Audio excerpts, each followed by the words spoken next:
Today I'm going to discuss the theme of slavery in the book Robinson Crusoe by Daniel Defoe. First of all, the concept of slavery is very different from the help people nowadays have in their houses.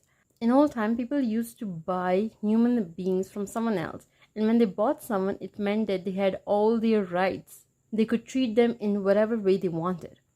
The slave trade existed for centuries and was part of the international economy in the 17th century as a very profitable business. And in this book, Robinson Crusoe by Daniel Defoe, slavery is portrayed as a normality, and theme of slavery is present throughout the novel. In the beginning, when Robinson set off on a journey towards the west coast of Africa, his ship was attacked by Moroccan pirates. He was taken as a prisoner back to Sally. Pirate captain kept him as a personal slave along with a boy named Zuri. Now, being himself a slave at some point in his life, we would think that Robinson might be against the concept, or he might sympathize with other people who were going through this thing. But no, when he escaped, he took Zuri with him and made him his own slave later on. You can say he took Zuri for selfish reason. He was not actually giving him his freedom. He just wanted someone who would protect him or who would do different tasks for him.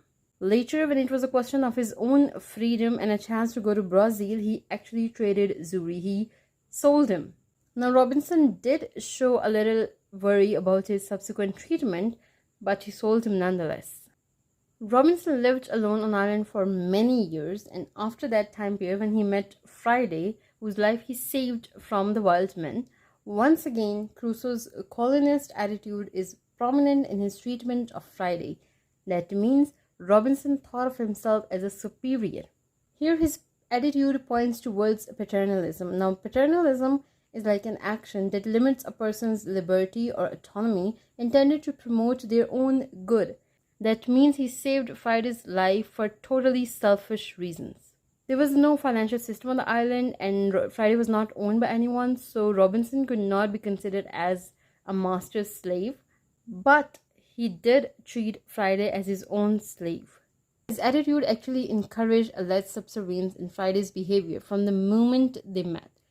Friday and later on his other people, his family and other people, had innately submissive attitudes which were characteristic of dark-skinned people.